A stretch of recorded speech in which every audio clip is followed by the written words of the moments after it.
Stories. Maisie Robinson was beneath her bedsheets, curled up into a tight ball and trying to forget about the world outside. She was now 18 years, 5 months, 2 weeks and 4 days old. Her headphones on, Blondie blared through her tape player, her favourite cassette playing for the 1000th time. She had the volume turned up as loud as she could stand. It seemed to help. The familiar riffs and feisty lyrics helped her escape her own thoughts, if only for a little while. Eventually, the tape ran out, and Maisie was met with the silence of the real world. She took a deep breath and lifted her head up and out from under the sheets, sliding her headphones off in the process. She looked at the room around her. Crumpled tissues lay on the floor either side of the bed from earlier. She swung her legs round and jumped off the bed. One by one, she picked them up and tossed them into her waste paper basket, seeing how far away she could be and still get them in. They had all been collected from the floor, and she spied one more on her desk. As she walked over to it, she was reminded once again of why all the used tissues had been there in the first place. "Dear Miss Robinson, we regret to inform you that we will not be offering you a place this year." Maisie had read the sentence far too many times this year, but at least this was the last time. She'd been rejected by all 5 of the universities she'd applied to, and she'd received the final one this morning. She couldn't even bear to touch the paper right now. She just flicked the edge so it folded in half, so she didn't have to look at it anymore. Maisie thought she should probably just throw it away, but decided to give it some time and let her future self decide its fate. Downstairs she heard muffled voices. She could make out that Aunt Sylvia was chatting to someone at the front door, but she didn't know who. With her hand on the doorknob, Maisie took a deep breath and swung it open. Halfway down the staircase, she realised it was her best friend Susan at the door. From the moment they'd met during Maisie's first week at Lady Margaret's preparatory school, they'd been almost inseparable. Susan always had her big round spectacles on that seemed to take up her entire face. Even as she'd grown, it seemed her glasses had grown with her. As Maisie reached the last step, she noticed that Susan was clutching an envelope to her chest, and she immediately knew. Without saying a word, Sylvia gave Maisie a reassuring smile and reluctantly stepped aside to let Susan come rushing in, stumbling over the welcome mat with excitement. She thrust the envelope into Maisie's hands, who then carefully pulled the letter out and opened it up. Before her eyes were the words she'd longed to see on her own post, but hadn't been so fortunate. "Dear Miss S. Longfield," Maisie read out loud before taking a deep breath and forcing a closed-mouthed smile at Susan. "We are delighted to inform you that we will be offering you a place at University of Cambridge to read biology," Susan interrupted, knowing the sentence off by heart already. She squealed and grabbed Maisie in a tight embrace so that she could barely move. Susan released her grip and grabbed Maisie by the shoulders. "Can you believe it? We're going to be the graduate class of 1982. Susan jumped back and spun around. "It's like we always planned, Maisie, since we were little. It's really happening. Look out, world, here we come." Maisie was silent, looking down at her socks. An awkward pause clouded the air. Susan stopped her elated giggling and twirling and shot Aunt Sylvia a quick glance for reassurance. But Sylvia just sighed and shook her head subtly. The smile faded instantly off Susan's face, and her eyes grew wide, understanding what had happened. "Maisie, I'm so sorry," she whispered. No one moved for quite some time. It felt as though everyone was afraid to breathe. Eventually, Maisie took a deep breath, raised her head and looked at Susan. "It's okay. Congratulations, Susan. You deserve it. I'm happy for you. Really, I am." And with that, Maisie ran upstairs to immerse herself in her blanket fort once again. For the next couple of weeks, Maisie barely looked at any of her usual books or magazines. She didn't even want to watch television. She would just lie on her bed and stare at the ceiling.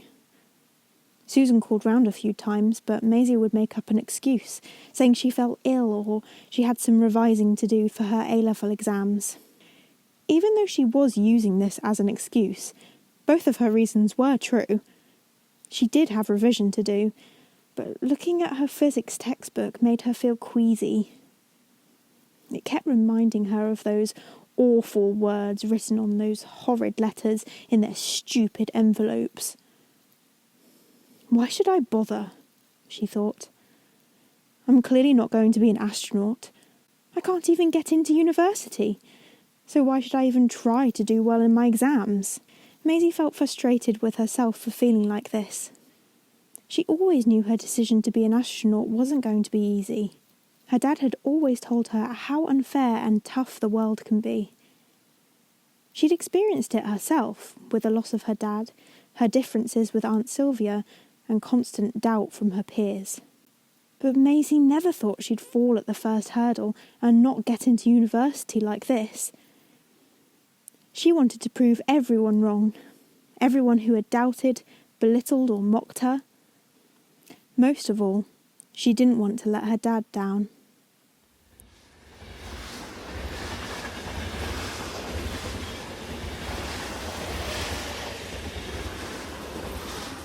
The sunlight flickered over Maisie's face, dappled by trees and buildings as she gazed out of the train window. It was a Saturday morning on the start of a bank holiday weekend, and one of Sylvia's lifelong friends had invited them both to stay with her in London. Wanting a change of scenery from her bedroom, Maisie agreed to go with no resistance at all, much to Sylvia's surprise. She wanted to think about something other than the rejection letters for a change, even if it was only for a couple of days. Aunt Sylvia, sitting in the opposite seat, looked up from her book. Maisie was still lost in thought, the reflection of the outside world sparkling in her eyes. "Thank you for coming with me," Sylvia said. Maisie snapped out of her trance and looked at her aunt.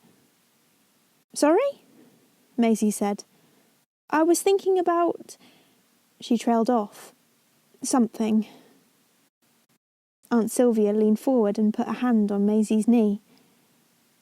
"I said, thank you for coming with me. It's much nicer travelling with someone else." Sylvia took her hand off Maisie, closed her book and leaned back in her seat. "And I think you'll really like my friend Naomi. I'm surprised you've not met her yet. Actually, she may have met you when you were a tiny baby. She's a scientist too, except not quite the same kind.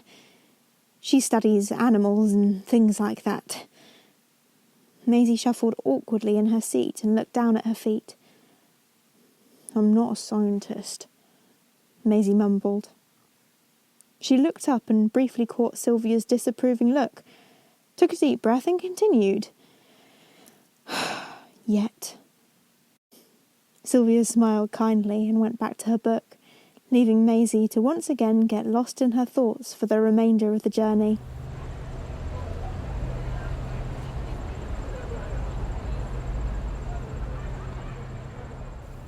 The main foyer of the Natural History Museum was a towering spectacle of arches, glass and all sorts of exhibits.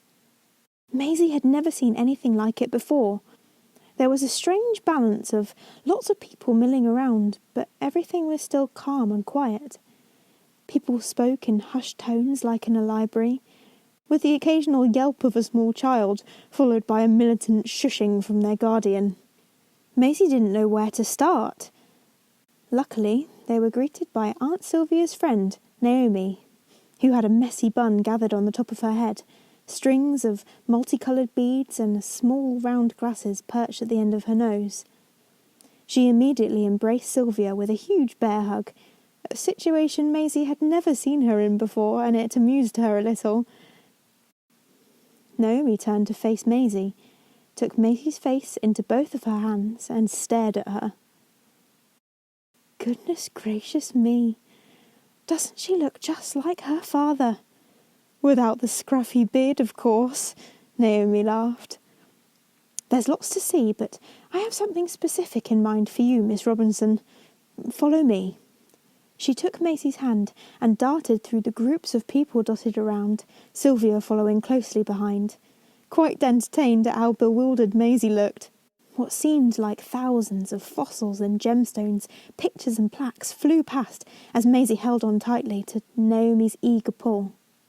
Eventually the crowds died down and they reached a door marked Private, Museum Staff Only. The perks of being friends with the museum curator, eh?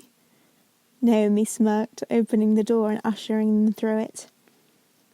There was a big archway in front of them, with the words, "Exceptional Animals in History," that curved with it. It was completely silent. They had the entire exhibition to themselves. It doesn't open to the public for another week, but I thought you could test it out first.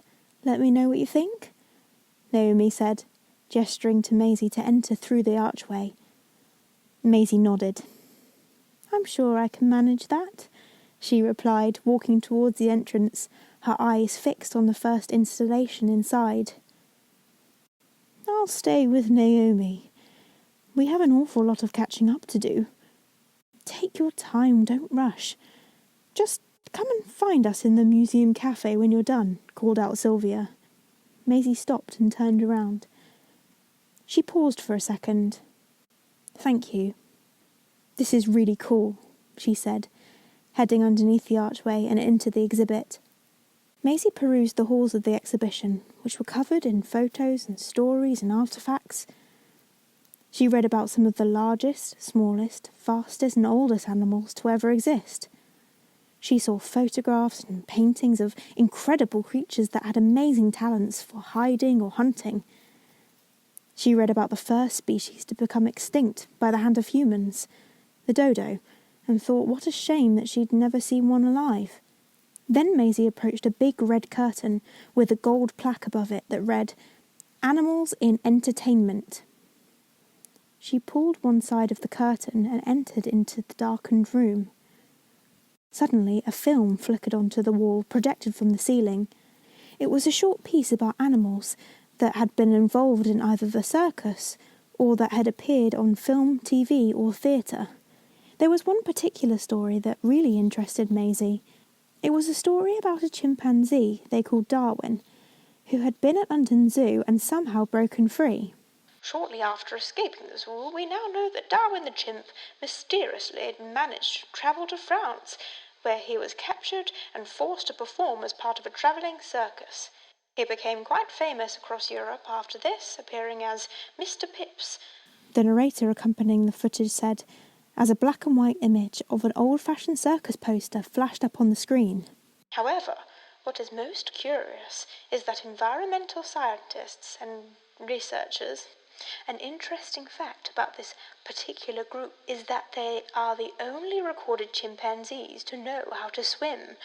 The legend behind this is that Darwin the chimpanzee was raised by humans. He had some human-like behaviours which went on to influence more of his kind to start swimming and enjoying being in the water. No one can be sure of the explanation for how Darwin got all the way from London Zoo back to his native land in the Congo, but it must have been an awfully exciting adventure. And Darwin the chimp must have been extremely brave to keep going and keep fighting for what he wanted. The short film finished, and Maisie stood up from her seat, thinking about what she had just watched. She thought about how difficult it must have been for Darwin, and how many times he would have encountered obstacles, but never given up. She pulled aside the curtain to leave, and moved on to the next part of the exhibit. The next section was named Animals at War, and Maisie really hoped there wasn't anything too graphic or gruesome on show. Luckily, the displays were not about anything other than celebrating animals who'd achieved great things during wartime. Horses that had carried soldiers to safety across no man's land, pigeons that had carried important messages, and even the story of a cat who'd survived 3 naval ships sinking. Towards the end of this section, something glistened and caught Maisie's eye. It was a medal. The bronze medallion twinkled under the cabinet lights, the blue, purple and green stripes of the fabric standing proud. Above it was a photo of a woman, holding the medal in one hand and a dog's name tag in the other. To the side of this, a much older photo in black and white of a young girl and a scruffy-looking, wiry-haired dog with big brown eyes and uneven-sized ears. Under the photos, a caption in small writing said, "Left. Fleur, aged 45, in 1978. Right, Fleur and Ingo, 1946. Maisie read the story of Ingo, a small dog who had saved his owner from being blocked inside the cellar of a burning barn after it had been set alight by German soldiers during the Second World War. Despite the bombs dropping and gunfire all around, Ingo had sprinted across the battlefield to find a British soldier, who he led back to the barn, who managed to save the little girl trapped inside. Maisie was astonished that this tiny dog had been so brave. He risked his life to save someone else's. He'd had courage, and a lot of it. Leaving that section behind her, Maisie had reached the final part of the exhibition. It had a big banner across an archway that read, "Pioneering Animals," in big blue letters. In the distance, she saw a huge photo that she instantly recognised from her space books. It was about Laika, the first dog in space. The image of Laika seemed to morph before her eyes into the scruffy face of Ingo, whom she'd only seen moments ago. She was instantly reminded of his bravery and courage.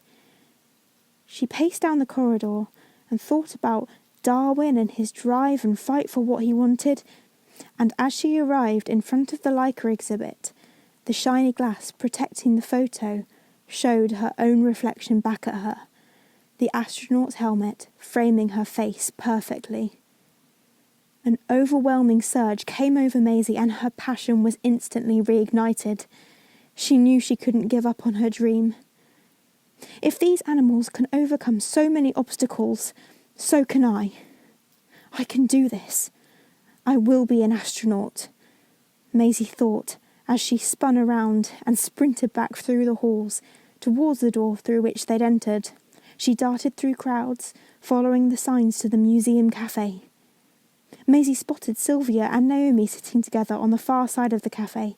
She weaved through tables and chairs, being careful not to knock anyone or any drinks over. As she approached the table, she noticed there was someone else sitting with them. It was a man she didn't recognise. He wore a smart blazer with a bow tie and a little blue pin on his lapel. He instantly stood up as Maisie got near the table and held out his hand for her to shake.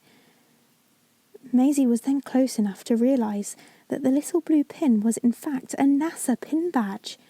"Ah, you must be Maisie, my intern for next year," he said in a strong American accent, smiling and shaking Maisie's hand firmly.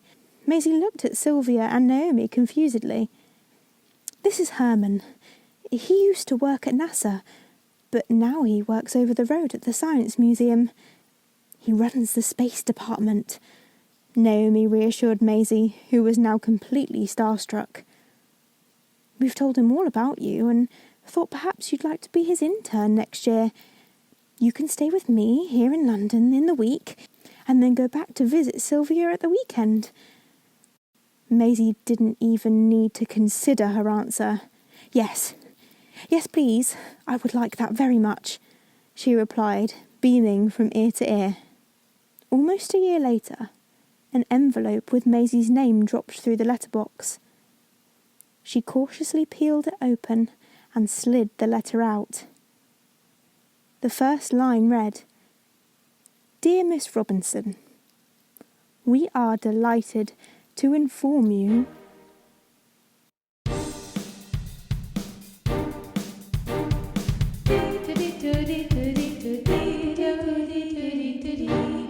Digital Adventures